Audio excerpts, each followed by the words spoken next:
Hey guys, make sure you stay until the end. If you make one common mistake, you can spend thousands of dollars on parts and diagnostics you don't need. Stay with us and we'll explain what we're talking about.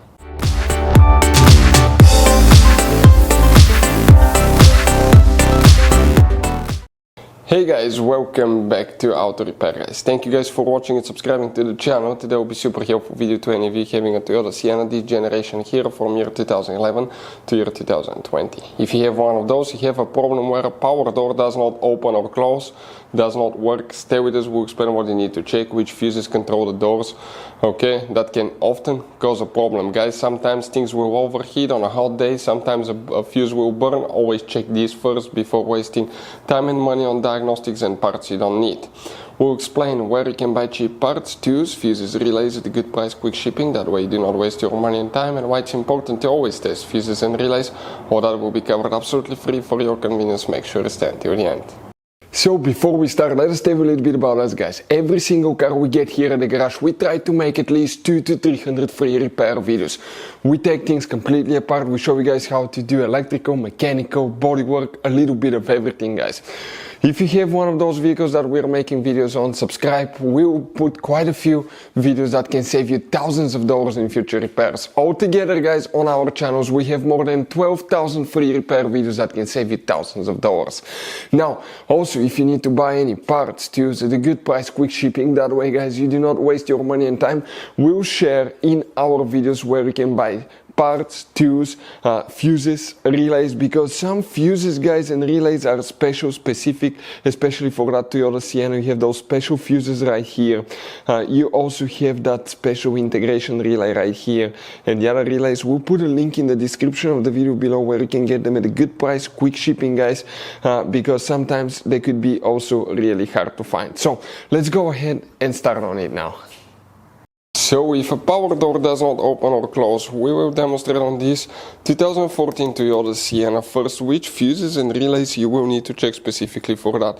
You guys have two different fuse boxes in that generation minivan. They will work in both. The first one is on the driver's side. Open the door, look above the pedals on the left side under the dash. Upside down you'll find a white cover like this one. Open it and you'll find a fuse box layout that looks like this one here. Before we continue, let's explain quickly why it's important to always test fuses and relays.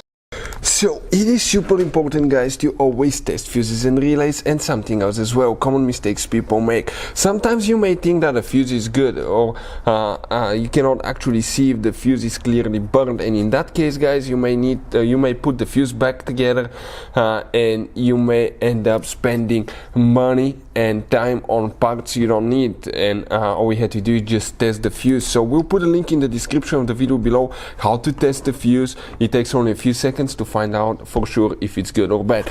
The same thing for relays guys, okay? Some of those could be really expensive on cars, so we'll put a link in the description of the video below how you can test relays. And for some certain fuses guys, it's important to disconnect the car battery when removing them, otherwise you can burn the electronics. And for instance, working on airbags, fuses or anything like that, you need to wait at least 1 hour after disconnecting the car battery, and if you're not qualified and certified to work on airbag system, I will never recommend to do that guys. But when disconnecting the car battery guys, okay, common mistake people make, it's important to know which battery terminal you reconnect first. If you do it the wrong way, you can burn electronics modules. How we know about that? We burn before the traction control module on BMW that cost us $2,000 guys. So we'll put a link in the description of the video below which battery terminal to disconnect first. Check it out for your convenience. Here you will need to check guys, okay, 4 different fuses. We'll start in this row here and count fuse number. That's 13, 14, 15, 16. Fuse number 16, that 25 amp fuse will need to be checked. That's a door fuse. Then you need to check fuse number 21, right there. Next you need to check fuse number 32. And 33, that's the other main fuse. Those 25 amp fuses, those are the main door fuses. Now, next you need to pop the hood open. Facing the engine on the right side, you have a fuse box under this cover here. Go ahead and open it. You will find a fuse box layout that will look like this one. Here we need to check another fuse, and we're talking about fuse number 38, right there.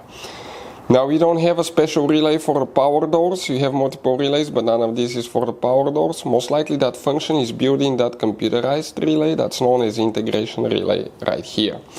Hopefully guys, the video will be helpful. Thank you for watching and see you guys next time.